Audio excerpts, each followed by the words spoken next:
Hey y'all, how you doing? It is Sunday, November the 8th. Um, Yesterday, Joe Biden was uh, officially declared the 46th President of the United States. And I'm waking up. I feel good. My hair is all over the place. I just woke up not too long ago. And I thought I would do a little reading for you guys. I haven't done that in a couple weeks.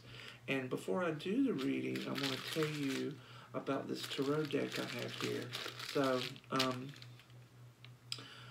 I live in an apartment. I'm on the ground floor of a three-story apartment.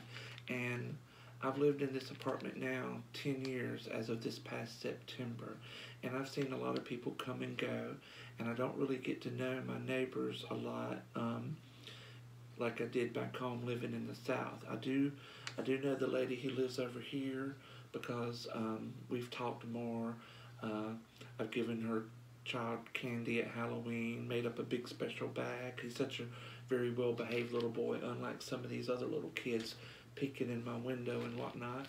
And then there's a lady who lives right above me. It's her husband, and her teenage daughter.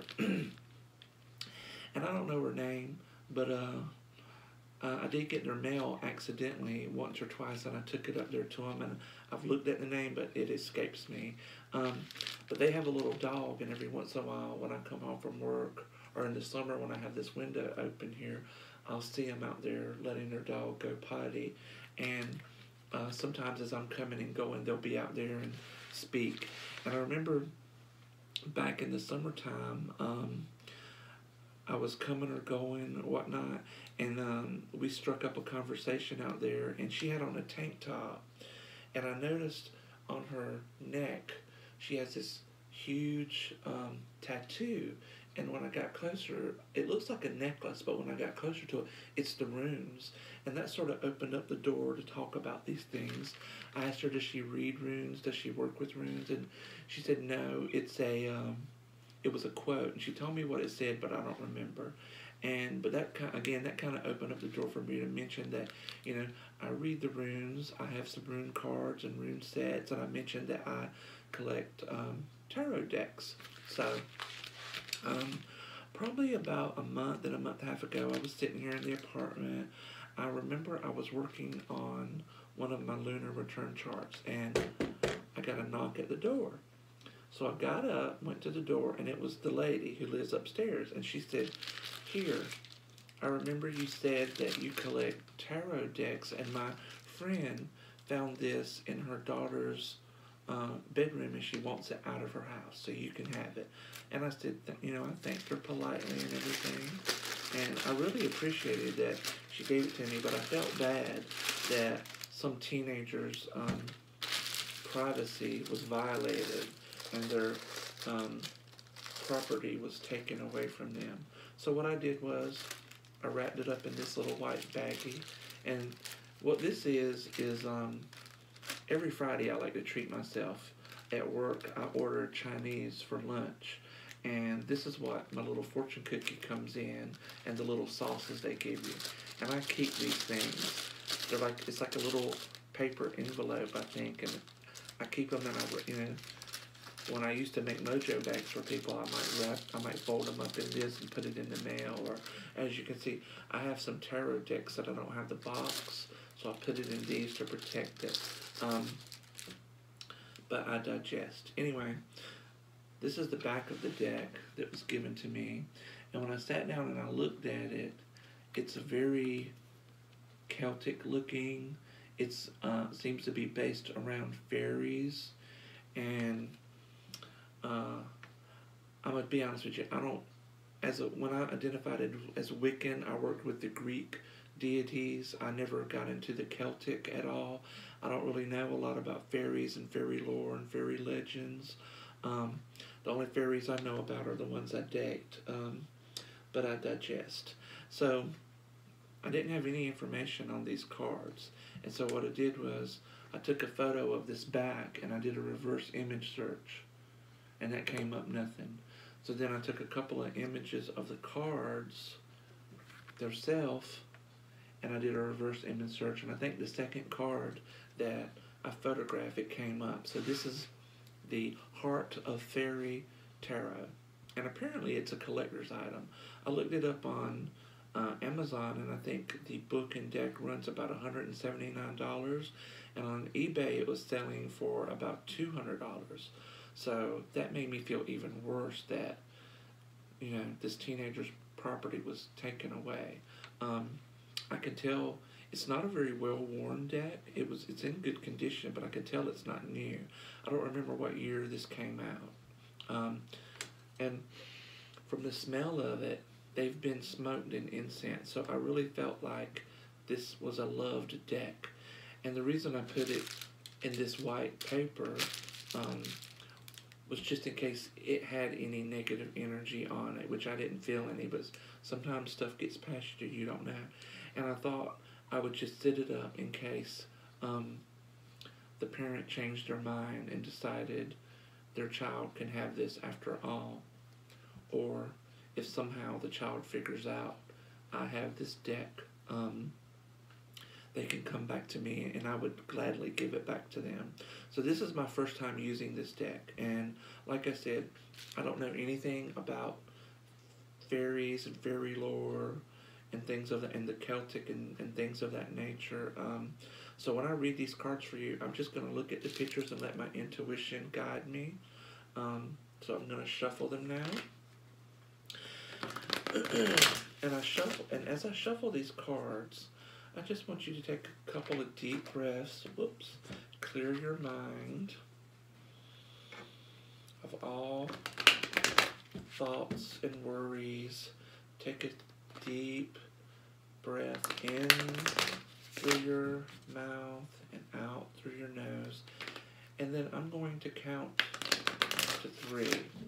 And when I say 3, I want you to think of the first number that pops in your mind between 1 and 3. Okay? 1, 2, 3. Alright. Do you have your number? Alright. So, this is going to be my first time reading with these cards. I might do well. I might not. I might fall on my face. I might not post this video. Who knows? So the first card, let me turn them all over first.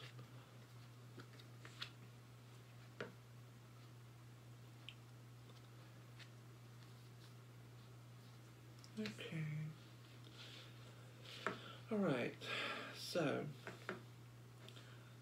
the first card is the Child.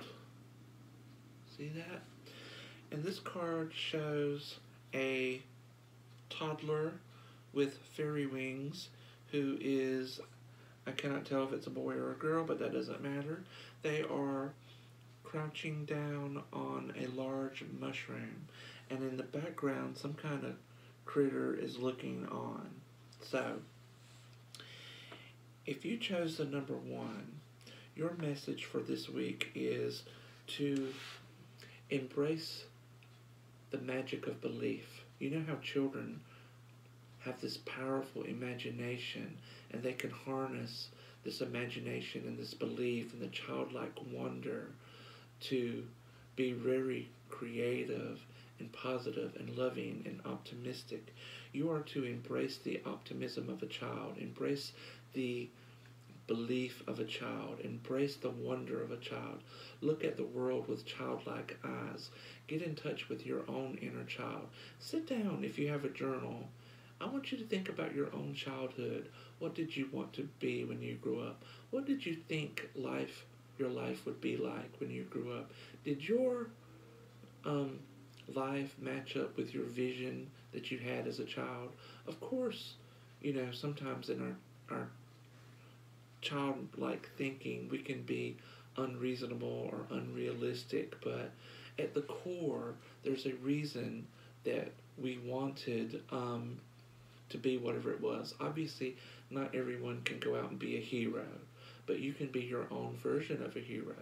Maybe you wanted to be a doctor and you wound up to be a nurse, but the core wish there was to help people and to heal people. So think about what that wish was that you wanted to be when you grew up, and be the best version of that you can be. Get in touch with your inner child. Pull out the crayons and draw. Pull out a piece of paper and write. You everything is an art. Everything can be, cooking is an art. Design is an art. The way you wash your car is a art. So really get in touch with your inner child and look at the world and your life from that view and see what you can learn from that little boy or girl inside of you. Okay? Now the next card, if you chose number 2, which is interesting, we got a card called In Two Minds. And I'm going to be honest with you, until I read it just now, I thought that said of two minds, because that has a definite meaning.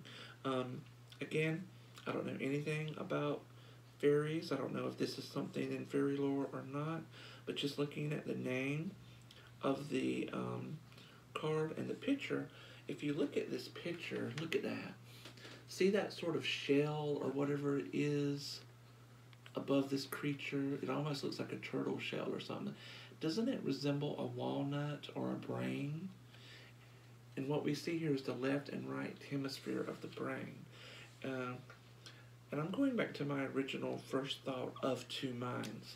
And if you chose the number 2 card, I would say that you're probably struggling with the decision. Do I say yes or do I say no? Do I go left or do I go right? Do I take this new opportunity or do I stay where I am? Your mind is divided. You don't know which way to turn or which way to go. So my advice to you is to explore both options in your mind. Let your left hemisphere of your brain and your right hemisphere of your brain come together. Sit down, meditate, close your eyes, and just start with this thought. I'm going to go with decision A, and then just sort of let your mind tell a story and go in that direction. Then you can wait a little bit or wait a different day, or you can do it right then. Sit down again, go into a meditative state and say, all right, now I'm going to go with decision B, and just imagine what your life would be like. And so what you want to do is think about what feels more right. Don't think about the fear, don't think about any obstacles of what feels right, so that you can be of one mind instead of two minds. Okay? And then the last card is called The Gift. And it shows an older man or woman. Actually, it's a woman. Well, in this day and age with gender fluidity and everything, I see breast. I'm going to see a woman. But the face looks more like a man to me. But again, gender doesn't really matter. But it shows a figure wearing a robe and a mask with what do you call it, like deer horns, deer antlers, and he or she is holding her hand sort of like this, and that makes me think of that Chinese symbol for yin and yang. It sort of looks, y'all know what it looks like.